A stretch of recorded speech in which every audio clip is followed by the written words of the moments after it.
1 जनवरी 1818 का वह दिन जब 500 सूरवीर दलित महारों ने अपने अदम्य साहस और बल के दम पर मात्र 12 घंटे में बाजीराव पेशवा के 28,000 सैनिकों को धूल चटा दी थी।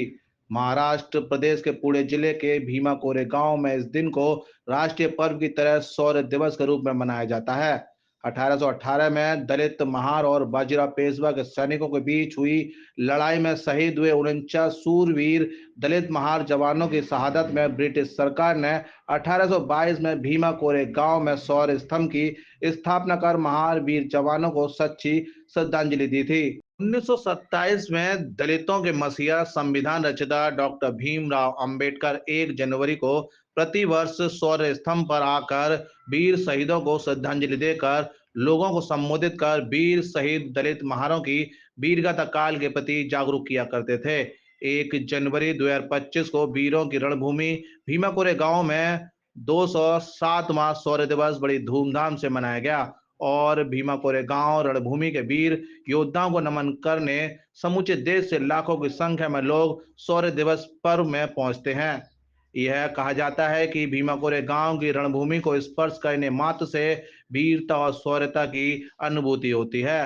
राष्ट्रीय पर्व की तरह सेलिब्रेट किए जाने वाले शौर्य दिवस की व्यवस्थाओं को सकुशल संपन्न कराने के लिए महाराष्ट्र का पूरा प्रशासन लगा होता है।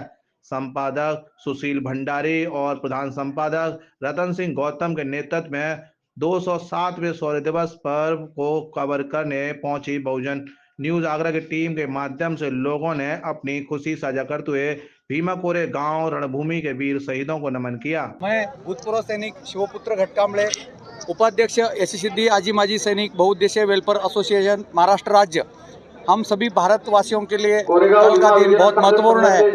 2007 साल पहले जो भीमा कोरेगांव की लड़ाई हुई थी, उस भीमा कोरेगांव की लड़ाई के 2007 की 7वीं वर्षगांठ बनाने के लिए भारत भर के महार रेजिमेंट के भूतपूर्व सैनिक तथा भीम अनुयायी पूरे भारतवर्ष यहाँ आते हैं। उन्हें सबसे पहले हम महार रेजिमेंट के इस रजिस्टर्ड संगठन की ओर से हम उनको शुभकामनाएं देते हैं और हम गौरवान्वित हैं कि जो 500 वीर शहीदों ने हमें बहुजन समाज को एक परंपरा रखी थी और उसी परंपरा को, उसी बहादुरी को बाबा साहब ने भली भांति जानकर 1 जनवरी 1927 को यहाँ आकर के सलामी नतमस्तक हुए थे। उसी पर जय भीम।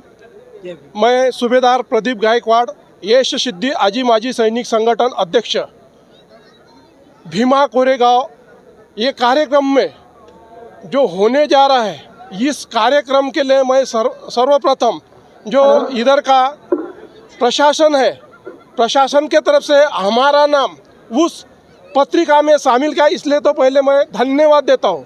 और साथ ही मैं पूरे भारत की जनता को आग्रह भी करता हूँ कि इस पर्व को आपने सभी ने मनाना चाहिए, क्योंकि ये जो पर्व है, इस पर्व के दौरान जो कार्रवाई हुई है, जो शोषित वंचित लोगों को जो कुचला गया था और वो शासक जो करते थे उनके तरफ से जो कार्रवाई हुई थी उनके ऊपर, उनको जो दबाया गया था, कुचला गया था, उसके बरखिलाफ अपने ही लोगों ने किया हुआ उठाव था। इसलिए यादगार के रूप में हर इंसान ने ये चीज़ मनाना चाहिए और हर इंसान चाहे कोई भी हो, वो अगर अपने हक अधिकार के लिए लड़ना चाहिए, वो इस लड़ाई से हम सीख सकते हैं।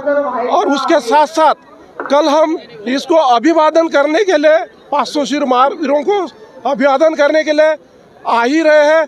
9 बजे तक हमारा अभिवादन परेड हो जाएगा।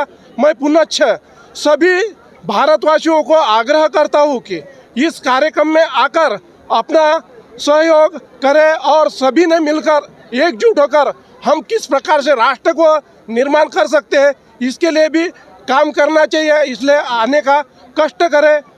मैं सभी को, भारतवासियों को इस पर्व कर शुभेच्छा देता हूँ और साथ ही जो 500 वीर है उनको अभिवादन करता हूँ। जय भीम, जय भारत। ये जो है, ये संगठन महाराष्ट्र राज्य शासकीय कर्मचारी और अधिकारी इनका संगठन है, नासिक महाराष्ट्र स्टेट में चलता है। तो यहाँ पे हर साल हम अन्नदान अपने धम्म बांधवों के लिए यहाँ पे अन्नदान करते हैं। और प्रेजेंट में मैं दिल्ली में रहता हूँ। मैं आज भीमा कोरेगांव यहाँ पर आया हुआ था, तो यहाँ पर महार समाज के 500 शूरवीरों ने पेशवाई सेना को 28,000 पेशवाई सेना को पराजित किया था और उसी के उपलक्ष्य में आज यहाँ पर शौर्य दिवस मनाया जाता है। हम सभी लोग शौर्य दिवस के अवसर पर यहाँ पर एकत्रित हुए हैं और अपने योद्धाओं को श्रद्धांजलि अर्पित कर रहे हैं। रामराव गायकवाड, राहणार बोरी सावंत, तालुका वसमत, जिल्हा हिंगोली. पहिला परभणी होता, हिंगोली झाल्या. मी आलो बाबासाहेबाला इथं वंदन करण्यासाठी केलांबून.